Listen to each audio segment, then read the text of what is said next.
ایک کمپنی جسے 2018 تک ایئرپورٹ انڈسٹری کا زیرو ایکسپیرینس تھا، وہ 2021 میں انڈیا کی سب سے بڑی ایئرپورٹ کمپنی بن جاتی ہے۔ یہ کمپنی گوتم اڈانی کی کمپنی اڈانی گروپ ہے۔ آج اس ویڈیو میں جانیں گے کہ کیسے یہ کمپنی محض 3 سال میں انڈیا کی سب سے بڑی ایئرپورٹ کمپنی بن گئی۔ یہ بات ہے 2019 کی، جب کووڈ چائنا میں پھیل رہا تھا اور اس ٹائم انڈین گورنمنٹ نے کہا کہ ہم سے یہ ایئرپورٹ آپریٹر کا کام نہیں ہو پائے گا، ہمیں ایک پرائیویٹ پارٹنر چاہیے جو انڈین گورنمنٹ کے 6 ایئرپورٹس کو آپریٹ کر سکے۔ یہ 6 ایئرپورٹ تھے: جے پور، لکھنؤ، تریونتپورم، منگلور، احمد آباد اور گوہاٹی۔ ان 6 ایئرپورٹوں کو چلانے کے لیے جیسے ہی گورنمنٹ نے پرائیویٹ پارٹنر کے لیے خبر مارکیٹ میں پھیلائی تو 56 کمپنیز بڈ کرنے کے لیے تیار ہو گئیں، لیکن اڈانی اس بڈ کو جیتتے ہیں کیونکہ انہوں نے جو بولی لگائی وہ باقی سب لوگوں سے 4 گنا زیادہ تھی۔ اڈانی نے سب سے مہنگی بڈ کے ساتھ انڈیا کے 6 ایئرپورٹس کو اپنے نام کر لیا تھا، اور سب سوچ رہے تھے کہ آخر ایسا ہوا کیسے، کیونکہ اگر رولز کو دیکھیں تو اڈانی کو ایک بھی ایئرپورٹ نہیں ملنا چاہیے تھا۔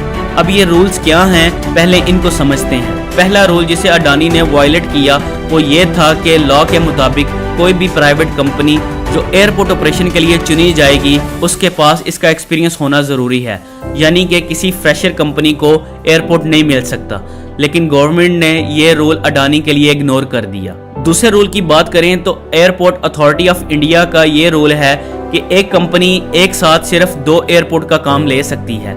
ایسے میں اڈانی نے 6 ایئرپورٹ کیسے لے لیے؟ تیسرا رول یہ کہتا ہے کہ ایک کمپنی کو 30 سال کے لیے ایئرپورٹ دیے جائیں، لیکن انڈین گورنمنٹ نے یہ سارے ایئرپورٹ اڈانی کو 30 سال نہیں بلکہ 50 سال کی لیز پر دے دیے۔ اب چوتھے اور آخری رول کی بات کریں جس کی دھجیاں اڑائی گئی ہیں، وہ ہے ایئرپورٹ ریونیو پروفٹ پرسنٹیج۔ دراصل اس سے پہلے انڈین گورنمنٹ پرائیویٹ پارٹنر سے ایئرپورٹ سے ہونے والے پروفٹ میں سے کچھ حصہ لیتی تھی، لیکن اس بار گورنمنٹ نے اڈانی گروپ کو کہا کہ آپ ہمیں ایک فکس فیس دے دیا کریں، اس کے بعد آپ کتنا پروفٹ کماتے ہیں یہ ہمارا مسئلہ نہیں۔ یہ وہ رول تھے جن کو انڈین گورنمنٹ نے وائلیٹ کر کے اڈانی کو 6 ایئرپورٹس دے دیے۔ لیکن ان ایئرپورٹس کے بعد آتا ہے کلائمیکس ٹائم کہ آخر ممبئی ایئرپورٹ کو جو پہلے سے ہی ایک پرائیویٹ کمپنی کے پاس تھا، اسے اڈانی نے کیسے ٹیک اوور کر کے خود کو ایئرپورٹ سیکٹر کا کنگ بنا دیا۔ سب سے پہلے اس ایئرپورٹ کو سمجھتے ہیں۔ ممبئی ایئرپورٹ انڈیا کا سب سے بڑا اور سب سے بزی ایئرپورٹ ہے۔ جس بھی کمپنی کے پاس اس ایئرپورٹ کا کام ہوگا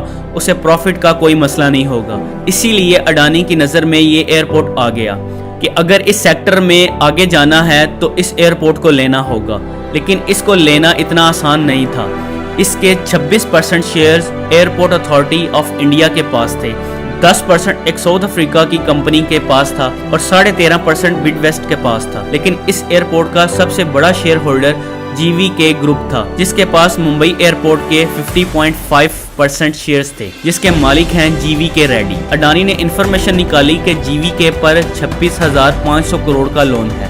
یہاں اڈانی نے اپنی گیم شروع کی۔ انہیں پتا تھا کہ جی وی کے کمپنی اتنی آسانی سے ان کو یہ شیئر نہیں دے گی، اس لیے انہوں نے پہلے 10 اور 13% شیئر والی کمپنیز کو آفر کی۔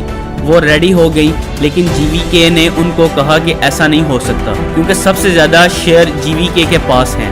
تو ایسے میں لاء یہ ہوتا ہے کہ اگر کم شیئر والی کمپنی اپنا شیئر بیچنا چاہتی ہے تو وہ زیادہ شیئر والی کمپنی کو آفر کرتی ہے کہ آپ ہمارے شیئر خرید لو۔ اب جی وی کے ریڈی اگر اڈانی کو روکنا چاہتے ہیں تو انہیں 23.5% شیئر خریدنے پڑیں گے۔ وہ ابھی اس رقم کا بندوبست کر ہی رہے تھے کہ جی وی کے کمپنی کے خلاف ایک لیٹر CBI کو پہنچا کہ جی وی کے ان آتھورائزڈ کنسٹرکشن کر رہا ہے اور ٹیکس کی چوری بھی کی ہے، جس کے بعد CBI نے چھاپا مار دیا۔ اور اس سے نپٹنے کے لیے ریڈی نے سوچا کہ پہلے ہی ہم پر اتنا لون ہے اور اب یہ فائل اوپن ہو گئی ہے، اگر یہ ایئرپورٹ نہیں دیا تو اڈانی نہ جانے کون سے کیسز اوپن کروا دے گا۔ اس لیے انہوں نے اپنے شیئر اڈانی کو بیچ کر اس کو 75% شیئر کا مالک بنا دیا اور اڈانی نے ممبئی ایئرپورٹ کو ٹیک اوور کر لیا۔ میں آپ کو بتاتا چلوں کہ اڈانی نے پچھلے سال ممبئی ایئرپورٹ سے 1594 کروڑ کی کمائی کی، جس سے آپ سمجھ سکتے ہیں کہ اڈانی کے لیے ممبئی ایئرپورٹ اتنا ضروری کیوں تھا۔ اگر آپ کو یہ ویڈیو پسند آئی تو اس ویڈیو کو شیئر کریں اور لائک کریں، اور میرے اس YouTube چینل کو سبسکرائب کرنا مت بھولیں اگر آپ نے ابھی تک نہیں کیا۔